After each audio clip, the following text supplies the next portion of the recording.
राज्यसभा चुनाव बाकी होने वाले दूसरे सभी चुनाव से अलग होता है। संविधान के अनुसार राज्यसभा में सदस्यों की अधिकतम संख्या 250 निर्धारित की गई है, जिसमें 238 सदस्यों के लिए चुनाव का प्रावधान है, जबकि 12 सदस्य राष्ट्रपति नॉमिनेट करते हैं। हर 2 साल में से 1/3 सदस्यों का कार्यकाल खत्म भी होता है, जिसके बाद उनकी सीटों के लिए चुनाव होता है। इसका मतलब है कि प्रत्येक 2 साल पर राज्यसभा के 1/3 सदस्य बदलते हैं, ना कि यह सदन भंग होता है, यानी राज्यसभा हमेशा बनी रहती है। हालांकि राज्यसभा चुनाव की प्रक्रिया लोकसभा और विधानसभा चुनाव से अलग है, क्योंकि उसके सदस्य का कार्यकाल 6 साल का होता है। आपको यह भी बता दें कि लोकसभा चुनाव में आम आदमी वोट करते हैं, लेकिन राज्यसभा चुनाव के लिए आम आदमी वोट नहीं कर सकता। इसके लिए जनता द्वारा चुने गए जनप्रतिनिधि यानी विधायक ही इस चुनाव में हिस्सा लेते हैं। तो आज विशेष में आपको बताएंगे राज्यसभा चुनाव की पूरी प्रक्रिया क्या है, सांसदों को चुनने के पीछे की गणित, उसकी कैलकुलेशन क्या है, और राज्यसभा सांसद के चुनाव के लिए किसी भी प्रत्याशी के लिए कौन-कौन सी अनिवार्यताएं जरूरी है। भारतीय संसद प्रणाली में राज्यसभा की भूमिका बेहद ही महत्वपूर्ण है। ऐसे तो राज्यसभा सदस्य का कार्यकाल 6 साल का होता है, लेकिन इसके 1/3 सदस्य हर 2 साल में सेवानिवृत्त हो जाते हैं। इन सीटों को भरने के लिए द्विवार्षिक चुनाव कराए जाते हैं। हमारे संविधान में इसका प्रावधान अनुच्छेद 83(1) में किया गया है। भारत की संसदीय व्यवस्था में द्विसदनीय शासन व्यवस्था को अपनाया गया है, यानी लोकसभा और राज्यसभा। इन्हीं दोनों सदन में राज्यसभा को उच्च सदन कहा जाता है। राज्यसभा एक स्थायी सभा है जो कभी भी भंग नहीं होती। हालांकि इसके 1/3 सदस्य प्रत्येक 2 साल बाद सेवानिवृत्त हो जाते हैं, जबकि पूर्णकालिक अवधि के लिए निर्वाचित सदस्य 6 वर्षों की अवधि के लिए चुने जाते हैं। राज्यसभा में 12 सदस्यों को राष्ट्रपति मनोनीत करते हैं। इसके अलावा अन्य सदस्यों का चुनाव किया जाता है। आइए जानते हैं कैसे होता है राज्यसभा के सदस्यों का चुनाव। अपने नाम के अनुरूप ही राज्यसभा राज्यों की परिषद है, यानी राज्यसभा के सदस्य राज्यों और संघ राज्य क्षेत्रों के लोगों का प्रतिनिधित्व करते हैं। राज्यसभा अप्रत्यक्ष रूप से जनता का प्रतिनिधित्व करती है, क्योंकि उसका गठन संघ, राज्यों और संघ राज्य क्षेत्रों के अनेक अंगों के रूप में होता है। संविधान के अनुच्छेद 80(4) के मुताबिक राज्यसभा के सदस्यों का निर्वाचन राज्य विधानसभाओं के निर्वाचित सदस्य अनुपातित पद्धति के अनुसार एकल संक्रमणीय मत द्वारा करते हैं। इसका मकसद अल्पसंख्यक समुदायों और दलों के लिए प्रतिनिधित्व की व्यवस्था करना है। संविधान के अनुच्छेद 84 में संसद की सदस्यता के लिए अर्हताएं निर्धारित की गई हैं। राज्यसभा की सदस्यता के लिए किसी व्यक्ति के पास जो योग्यताएं होनी चाहिए, उनमें उसे भारत का नागरिक होना चाहिए, उसकी आयु कम से कम 30 वर्ष होनी चाहिए और उसके पास ऐसी अन्य अर्हताएं होनी चाहिए जो संसद द्वारा बनाई गई विधि के अधीन हो। इसके साथ ही संविधान के अनुच्छेद 102 में राज्यसभा के सदस्यों के लिए कुछ निर्हताएं भी निर्धारित की गई हैं, जैसे वो दिवालिया या पागल घोषित हो, भारत या राज्य सरकार के अधीन किसी लाभ के पद पर हो, उसने स्वेच्छा से विदेशी नागरिकता ले ली हो। संविधान के अनुच्छेद 83(1) के तहत राज्यसभा एक स्थायी निकाय है और उसका विघटन नहीं किया जा सकता।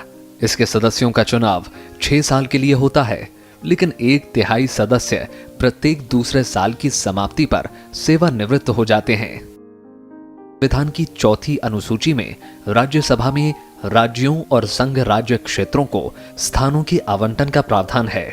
इसके तहत स्थानों का आवंटन प्रत्येक राज्य की आबादी के आधार पर किया जाता है, यानी राज्यसभा में किस राज्य से कितने सांसद होंगे, ये उस राज्य की जनसंख्या के हिसाब से तय होता है। इस आधार पर अंडमान निकोबार द्वीप समूह, चंडीगढ़, दादरा और नागर हवेली, दमन और दीव और लक्षद्वीप जैसे कुछ संघ राज्य क्षेत्रों की आबादी इतनी कम है कि राज्यसभा में उनका कोई प्रतिनिधि नहीं है। राज्यों के पुनर्गठन और नए राज्यों के गठन के बाद राज्यों और संघ राज्य क्षेत्रों को आवंटित राज्यसभा में निर्वाचित स्थानों की संख्या साल 1952 से लेकर अब तक समय समय पर बदलती रही है। राज्यसभा का सदस्य चुने जाने के लिए उम्मीदवार को न्यूनतम मान्य वोट मिलने चाहिए और वोटों की गिनती सीटों की संख्या पर निर्भर करती है। राज्यसभा में सदस्यों का चुनाव राज्य विधानसभा के निर्वाचित सदस्यों द्वारा किया जाता है, जिसमें विधान परिषद के सदस्य वोट नहीं डाल सकते। नामांकन दाखिल करने के लिए न्यूनतम 10 सदस्यों की सहमति जरूरी होती है। सदस्यों का चुनाव एकल हस्तांतरणीय मत के द्वारा निर्धारित कानून से होता है।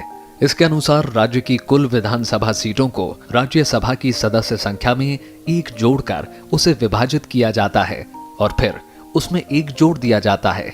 इसे इस तरह से समझा जा सकता है, मान लीजिए महाराष्ट्र विधानसभा में कुल 288 विधायक हैं और वहां 7 राज्यसभा सीट के लिए चुनाव होने हैं, तो 7 में से 1 जोड़ने पर यह संख्या 8 हो जाती है। अब कुल सदस्य 288 हैं, तो उसे 8 से विभाजित करने पर 36 आता है। फिर इसमें 1 जोड़ने पर यह संख्या 37 हो जाती है। यानी महाराष्ट्र से राज्यसभा सांसद बनने के लिए उम्मीदवार को 37 प्राथमिक वोटों की जरूरत होगी। इसके अलावा वोट डालने वाले विधायकों की प्राथमिकता का भी महत्व है। इसका मतलब है कि मतदान के दौरान हर विधायक से यह पूछा जाता है कि उसकी पहली, दूसरी और तीसरी पसंद का उम्मीदवार कौन है। विधायक वरीयता के अनुसार अपना वोट देते हैं और पहली वरीयता के न्यूनतम वोट जिसे मिल जाते हैं वो व्यक्ति विजयी माना जाता है। इसके बाद यदि सदस्यों के लिए वोटिंग होती है तो सबसे कम वोट मिलने वाले उम्मीदवार के वोटों को दूसरी वरीयता के अनुसार अन्य उम्मीदवारों को ट्रांसफर कर दिया जाता है। यह सिलसिला तब तक चलता है जब तक उम्मीदवार विजय नहीं हो जाएं। इसलिए चुनाव होने की स्थिति में विधायकों द्वारा अन्य वरीयता के मतों का महत्व बहुत बढ़ जाता है। भारत में द्विसदनीय विधानमंडल है, जिसके तहत राज्यसभा और लोकसभा का गठन किया गया। राज्यसभा के सदस्य अप्रत्यक्ष रूप से निर्वाचित होते हैं और विधि निर्माण में लोकसभा की तरह ही राज्यसभा भी भूमिका निभाती है। राज्यसभा के पास कई तरह की विधायी और विशेष अधिकार है। आइए जानते हैं राज्यसभा की संरचना और महत्व के बारे में। राज्यसभा, जिसे काउंसिल ऑफ स्टेट्स भी कहा जाता है, भारत जैसे विशाल और विविधताओं भरे देश के लिए 2 सदनों की आवश्यकता महसूस की गई। इसलिए काउंसिल ऑफ स्टेट्स के रूप में दूसरे सदन का सृजन किया गया। राज्यसभा का गठन संघीय व्यवस्था में राज्यों के हितों की रक्षा करने के लिए किया गया है। इसकी संरचना और निर्वाचन पद्धति लोकसभा से बिल्कुल भिन्न बनाई गई है।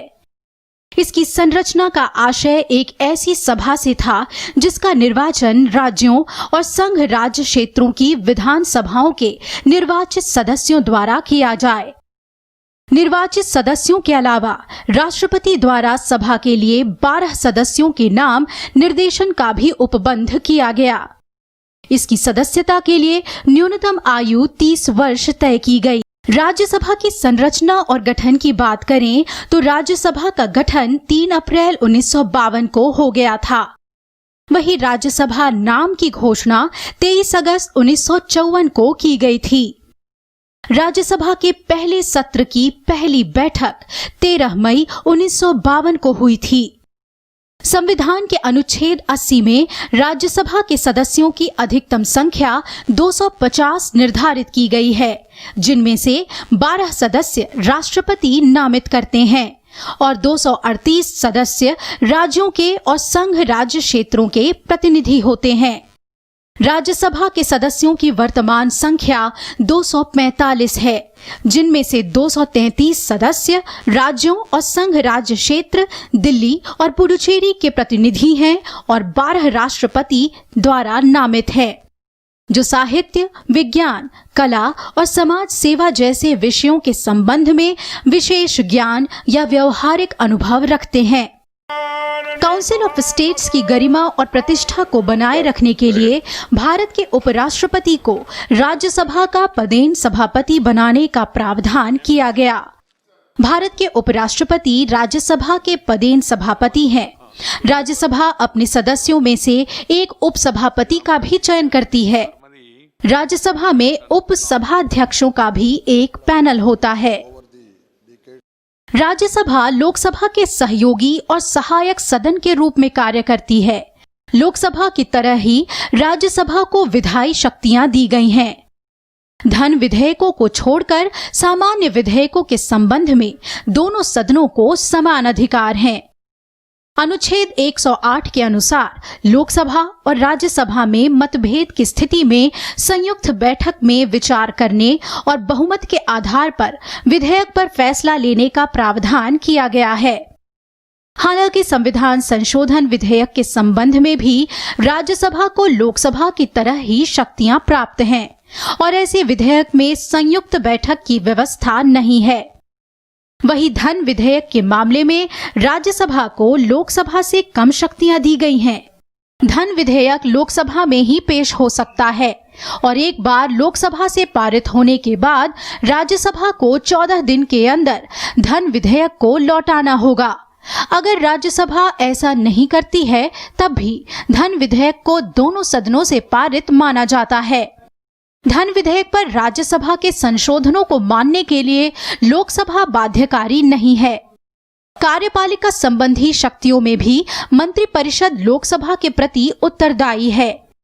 इसके बावजूद राज्यसभा के सांसदों को मंत्री से प्रश्न पूछने और आलोचना करने का अधिकार है। राज्यसभा के सदस्यों को कई और महत्वपूर्ण शक्तियां भी दी गई हैं। मंत्री संसद की किसी भी सभा से हो सकते हैं। इस संबंध में संविधान सभाओं के बीच कोई भेद नहीं करता है। प्रत्येक मंत्री को किसी भी सभा में बोलने और उसकी कार्यवाही में भाग लेने का अधिकार होता है, लेकिन वो उसी सभा में मत देने का हकदार होता है जिसका वो सदस्य होता है। राज्यसभा को राष्ट्रपति का निर्वाचन और महाभियोग, उपराष्ट्रपति का निर्वाचन, आपातकाल की उद्घोषणा का अनुमोदन, राज्यों में संवैधानिक तंत्र की विफलता से संबंधित उद्घोषणा और वित्तीय आपातकाल के अलावा कुछ विशेष शक्तियां मिली हुई हैं। राज्यसभा अनुच्छेद 249 के तहत संसद को 2/3 बहुमत से संकल्प पारित करके राज्य सूची के विषय पर कानून बनाने के लिए अधिकृत कर सकती है। अनुच्छेद 312 के तहत राज्यसभा संघ और राज्यों की आवश्यकताओं को पूरा करने वाली एक नई अखिल भारतीय सेवा के निर्माण से जुड़ा संकल्प भी पारित कर सकती है। हमारी लोकतांत्रिक व्यवस्था में राज्यसभा ने रचनात्मक और प्रभावी भूमिका निभाई है। विधायी क्षेत्र और सरकारी नीतियों को प्रभावित करने के मामले में इसका कार्य निष्पादन काफी अहम रहा है।